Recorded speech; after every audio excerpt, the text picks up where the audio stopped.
My name is Rebecca Mitchell, and at 32, I had given a decade of my life to Mitchell Construction, the family business that was more home to me than the apartment I barely saw. Some of my earliest memories are of playing under my father's massive oak desk, coloring on the backs of old invoices while he talked clients over the phone. At 8, I could tell a blueprint from a floor plan. By 12, I spent summers filing papers and answering phones with a professionalism that made my father, Thomas Mitchell, beam with pride. "She's got the Mitchell business sense," he'd say, squeezing my shoulder. "Rebecca will run this place someday." Those words were my North Star, guiding every choice I made. I chose business management in college, minored in construction administration, and graduated top of my class. I turned down 3 job offers from firms bigger than ours to join Mitchell Construction the Monday after graduation. For 10 years, I lived and breathed that company. 80-hour work weeks were standard, my office couch doubling as a bed during crunch times. I knew every client's preferences, their kids' names, their anniversaries. I modernized our accounting, digitized records, and cut timeline overruns by 40% with new software. Revenue doubled under my watch as operations manager, though my father kept the CEO title. My personal life non-existent. 2 relationships ended because I chose work over date nights. My apartment was a place to shower and crash. Friends stopped inviting me to trips. They knew I'd say, "Sorry, project deadline." I missed my college roommate's wedding for the Anderson contract, our biggest client yet. I didn't regret it. I was building my future, the one my father promised. Then there was my sister, Paula, 34, the opposite of me in every way. I was practical, she was creative. While I worked, she spent her 20s wandering Europe, earning an art history degree, dating men with accents, and swimming in the Mediterranean at midnight. I loved her, but we were from different planets. She was our mother's daughter, artistic, emotional, charming. I was our father's, analytical, driven, dependable. When Paula moved back 2 years ago after a breakup, my parents welcomed her with open arms. To my surprise, she wanted in on the family business. Despite 0 construction experience, my father made her creative director, a vague role with 25-hour weeks and 2-hour lunches. I didn't mind at first. Her marketing redesigns were solid, and having her around felt like a piece of family restored. Sunday dinners became a tradition again, Paula regaling us with stories while I listened, too drained to talk. Looking back, I should have seen the signs. Conversations about the company's future stopped when I entered the room. My father and Paula had private meetings I wasn't invited to. My mother deflected my growth strategy ideas with, "You work too hard, Rebecca," pouring more wine. I trusted them completely. Believed my father's promise that Mitchell Construction would be mine. I was wrong. It was a Friday in late September, the office buzzing with Paula's latest reorganization idea. Another, fresh, change that upended our filing system. I was hunting for the Riverside project contract after spotting a billing error. Digging through a cabinet labeled, "Legal documents confidential." I expected to find a misfiled contract. Instead, I pulled out a thick manila folder titled, "Mitchell Construction Ownership Transfer." My stomach nodded, but I told myself it was old paperwork from my grandfather's era. Then I saw the date March 15, 6 months ago. The words blurred as I read, "Hereby transfers 75% ownership stake to Paula Elizabeth Mitchell. Remaining 25% retained by Thomas and Linda Mitchell." My name wasn't there. Not a mention in 20 pages. The office spun, the fluorescent lights too bright, the air too thin. I flipped through, desperate for an explanation, a typo, anything, nothing. "Rebecca, are you okay?" Eleanor, our office manager since before I was born, stood in the doorway. Her face shifted from concern to guilt as she saw the folder. "Did you know about this?" My voice was a whisper. She looked at her shoes. "Your father asked us not to discuss it. He wanted to tell you himself when the time was right." When the time was right. A hysterical edge crept in. "It's been 6 months, Eleanor." She reached for me, but I pulled back, clutching the folder. "Who else knows?" "Most of the senior staff," she admitted. "For contract signing purposes." The humiliation hit harder than the betrayal. Everyone knew, my colleagues, my team, watching me grind myself into the ground for a company my sister now owned. I grabbed my purse, mumbling, "I need to go," and left my laptop, my reports, my life behind. The drive home was a blur. I nearly ran a red light, almost clipped a delivery truck. My father's words echoed, "This will all be yours someday, Becca." Lies. At home, I sank onto my couch, the folder still in my hands, staring at a blank wall where family photos should have been. What had I done wrong? Was I not enough? The questions gnawed as darkness fell, and 10 years of sacrifices crumbled into nothing. The folder felt like a lead weight in my hands as I stood frozen in the office.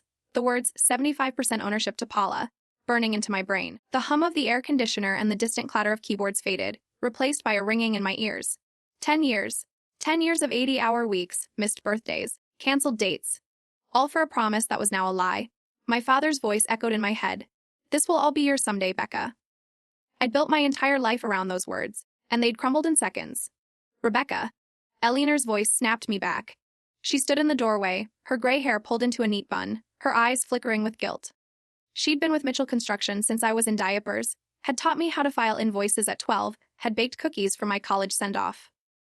And she'd known. How could you not tell me? I whispered, my voice cracking. You watched me kill myself for this company, knowing it was going to Paula.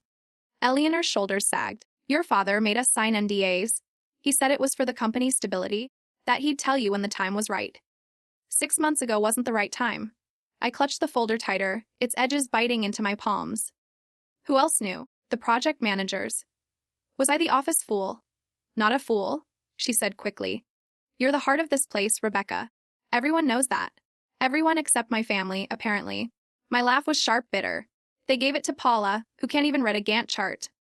Eleanor stepped forward, her hand hovering like she wanted to comfort me but didn't dare. I told your father it was wrong. I told him you deserved to know. Then why didn't you tell me? I snapped, stepping back. You've known me my whole life, Eleanor. You let me believe I was working for my future. She looked away, her silence louder than any apology. I shoved the folder into my purse, my hands trembling so badly I nearly dropped it. I can't be here, I mumbled, brushing past her. My office, my second home, was a blur of familiar objects: the framed industry award from last year, the coffee mug from a client, the couch I'd slept on more nights than my own bed. I grabbed my purse and left the rest, not caring who saw me leave. The drive home was reckless, my vision blurred by tears I didn't realize I was shedding. I nearly sideswiped a delivery truck, its horn jolting me back to reality. My father's promises replayed like a broken record. You're my legacy, Becca, he'd said at the company's 25th anniversary, his arm around me as cameras flashed. I'm training you to take over. He'd told me last Christmas, pouring me a whiskey. Lies, every one of them. By the time I reached my apartment, the folder was crumpled from my grip, but I couldn't let it go. I sank onto the couch, staring at the blank wall where a family photo should have been. My life was that company. Without it, who was I? The questions clawed at Meg. Was I not good enough? Had I missed some fatal flaw in myself? I'd doubled revenue, secured Anderson Construction, streamlined operations. I'd sacrificed everything. Friends, love, sleep. For Mitchell Construction. And for what? So Paula, who'd spent her 20s painting in Florence, could waltz in and take it all. I fumbled for my phone and dialed Allison, my college roommate, the only person I could think to call. She answered on the second ring. Rebecca, you're crying. What's wrong? They gave the company to Paula, I said, the words tasting like ash. 75%, 6 months ago, behind my back. Oh my God, Allison breathed. That's unbelievable. I'm coming over. Don't move. I didn't have the strength to argue. I sat in the dark, rereading the ownership transfer like it might change if I stared hard enough. Hereby transfers to Paula Elizabeth Mitchell. No mention of me, not even a footnote. My phone buzzed. Texts from Paula about the new client presentation, oblivious to the bomb that had just detonated in my life. I ignored them. Allison burst through my door 30 minutes later, her curly hair wild from the autumn wind, her eyes blazing with outrage. Tell me everything, she demanded, dropping her bag and pulling me into a hug. The dam broke then, and I sobbed into her shoulder, the folder falling to the floor. 10 years, Allie, I choked out. I gave them everything, and they handed it to Paula like I was nothing. I know, honey, she said, stroking my hair. You built that company. This is betrayal, plain and simple. We sat on the couch, the folder between us like a crime scene. Allison skimmed it, her jaw tightening with each page. Your father's a coward, she said finally. And Paula? How could she agree to this? I don't know, I admitted. She's been back 2 years, barely works, and now she owns it. I thought we were a team. Allison poured us wine from the bottle I kept for rare guests. You're not just a team member, Rebecca. You're the backbone. They can't run that place without you. Then why didn't they value me? My voice broke again. I missed your wedding for them, Allie. I ended things with Mark because always at the office. I thought it was worth it. She squeezed my hand. You're worth more than this, Rebecca. You don't know them your life. Her words lit something inside me, a spark of defiance through the fog of hurt.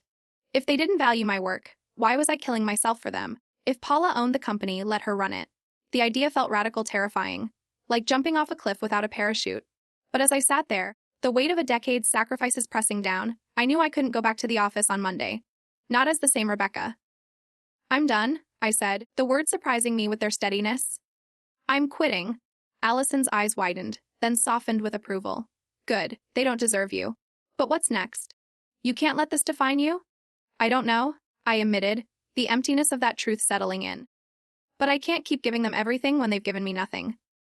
We stayed up late, Allison plotting with me like we were back in our dorm, scheming against a bad professor. By midnight, I decided to confront my family at Sunday dinner. No more secrets, no more pretending. If they wanted Paula to lead, she could handle the mess. As Allison left, she hugged me tightly. You're stronger than you know, Rebecca. Show them. Alone again, I picked up the folder, its pages creased from my grip. Tomorrow, I'd face my family. Tonight, I let myself grieve. Not just the business, but the future I'd believed in, the trust I'd lost, and the Rebecca who thought loyalty was enough.